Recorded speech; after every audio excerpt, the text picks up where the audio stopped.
Going to do something a little bit different. Um, Sorry, sore throat.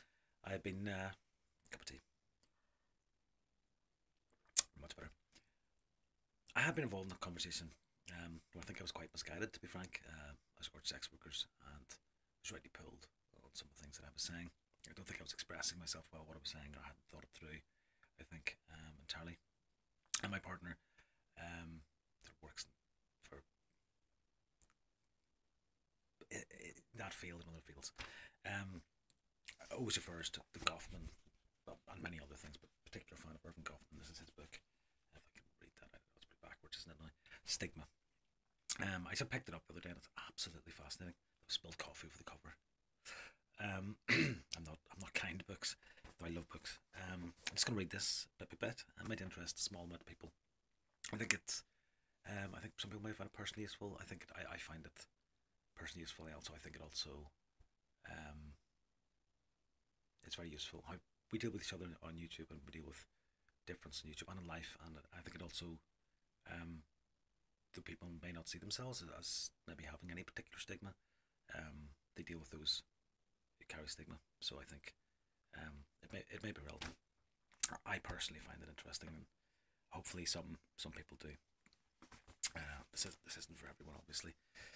I'm trying my best to speak up. It's me with a sore throat is not a good combination, but it starts. The preface is an extract from Miss Lonely Hearts by Nathaniel West from 1962. Dear Miss Lonely Hearts, I am 16 years old now, and I don't know what to do. I would appreciate it if you could tell me what to do. When I was a little girl, it was not so bad because I got used to the kids on the block making fun of me. Now I would like to have boyfriends like the other girls, go out on Saturday nights. But no boy will take me because I was born without a nose. Although I am a good dancer and have a nice shape, and my father buys me pretty clothes. I sit and look at myself all day and cry. I have a big hole in the middle of my face that scares people, even myself, so I can't blame the boys for not wanting to take me out. My mother loves me, but she cries terrible when she looks at me. What did I do to deserve such a terrible bad fate? Even if I did do some bad things, I didn't do any before I was a year old, and I was born this way. I asked Papa, and he says he doesn't know. But that maybe I did something in the other world before I was born. Or that maybe I was being punished for his sins. I don't believe that, because he's a very nice man. Or I commit suicide. Sincerely yours, Desperate. Alright. That actually, sorry, precedes the preface. This is the preface. For over a decade now, in the literature of social psychology, there has been good work done on stigma, the situation of the individual who is disqualified from full social acceptance.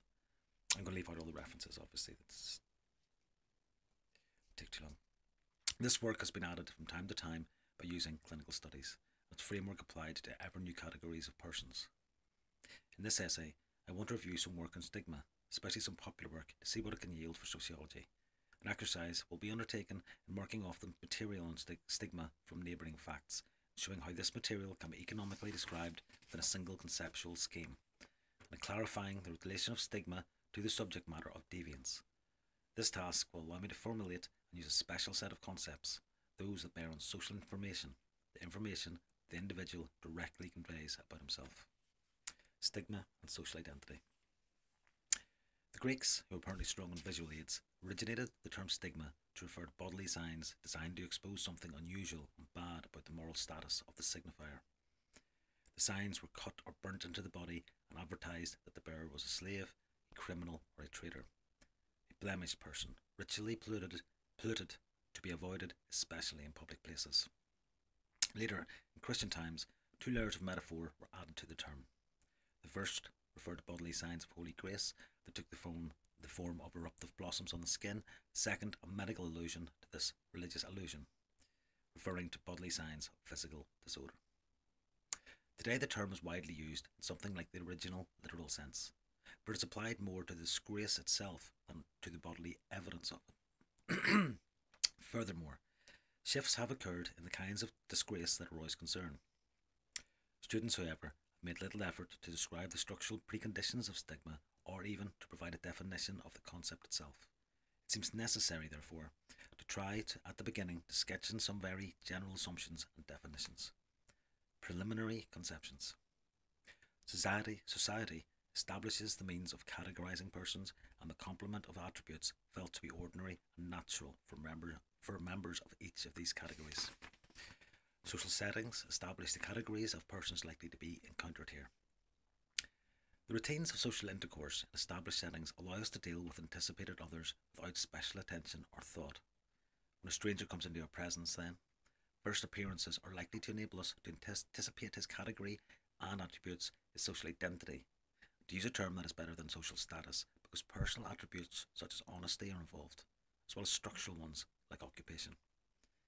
We lean on these anticipations that we have, transforming them into normative expectations, into righteously presented demands. Typically, we do not become aware that we have made these demands or aware of what they are until an active question arises as to whether or not they will be fulfilled. It is then that we are likely to realise that all along we've been making certain assumptions as to what the individual before us ought to be. Thus, the demands we make might better be called demands made in effect, and the character we impute to the individual might better be seen as an imputation made in potential retrospect. A characterization, in effect, a virtual social identity. The category and attributes he could in fact be proved to possess will be called his actual social identity. While the stranger is present before us, evidence can arise of his possessing an attribute that makes him different from others, the category of persons available for him to be, and of a less desirable kind, in the extreme a person who is thought thoroughly bad, or dangerous, or weak. He is thus reduced in our minds from a whole and usual person to a tainted and discounted one. Such an attribute is a stigma, especially when its discrediting effect is very extensive. Sometimes is also called a failing, a shortcoming, a handicap. It constitutes a special discrepancy between virtual and actual social identity. Note, there are other types of discrepancy between virtual and actual social identity. For example, the kind that causes us to reclassify an individual from one socially anticipated category to a different but equally well anticipated one. The kind that causes us to alter our estimation of the individual upward. Note, too, that all undesirable attributes are at issue, but not all, undesirable attributes are at issue, but only those which are incongruous with our stereotype of what a given type of individual should be. The term stigma then will be used to refer to an attribute that is deeply discrediting, but it should not be seen that a language of relationships, not attributes, is really needed. It should be seen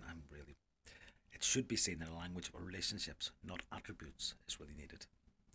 An attribute that stigmatizes one type of possessor can confirm the usualness of another, and therefore is neither creditable nor discreditable as a thing in itself. For example, some jobs in America cause holders without the expected college education to conceal this fact. Other jobs, however, can lead the few of their holders who have a higher education to keep this a secret, lest they be marked as failures and outsiders. Similarly, a middle-class boy may feel no compunction being seen going into the library. A professional criminal, however, writes, "I can remember before now, on more than one occasion, for instance, going to a public library near where I was living, looking over my shoulder a couple of times before I actually went in, just to make sure no one who knew me was standing about and seeing me do it." So too, an individual who desires to fight for his country may conceal a physical defect, lest his claimed physical status be discredited. Later, the same individual, embittered in trying to get out of the army, may succeed in gaining admission to the army hospital, where he would be discredited if discovered in not really having an acute sickness.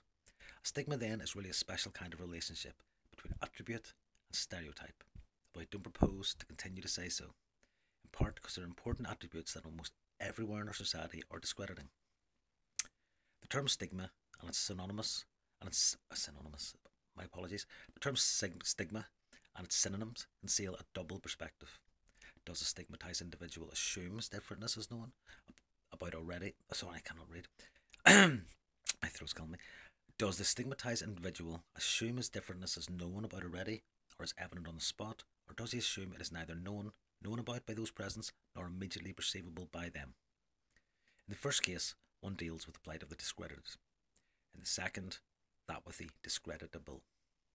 This is an important difference. even though a particular stigmatized individual is likely to have experience with both situations. I will begin with the situation of the discredited and move on to the discreditable, but not always separate the two. Three grossly different types of stigma may be involved. Firstly, there are abominations of the body, the various physical deformities. Next, there are blemishes of individual character perceived as weak will, domineering or unnatural passions, treacherous and rigid beliefs, and dishonesty, those being inferred from a known record, for example, of mental disorder, imprisonment, addiction, alcoholism, homosexuality, unemployment, suicidal attempts, and radical political behaviour. Finally, there are the tribal stigma of race, nation, and religion, these being stigma that can be transmitted through lineages and equally contaminate all members of a family. In all of these various instances of stigma, however, including those the Greeks had in mind, the same sociological features are found. An individual who might have been received easily in ordinary social intercourse possesses a trait that can obtrude itself upon attention and turn can turn those of whom he meets away from him, breaking the claim that his other attributes have on us. He possesses a stigma, an undesired differentness from what we anticipated. We, and those who do not depart negatively from the particular expectations at issue, I shall call the normals. The attitudes we normals have towards a person with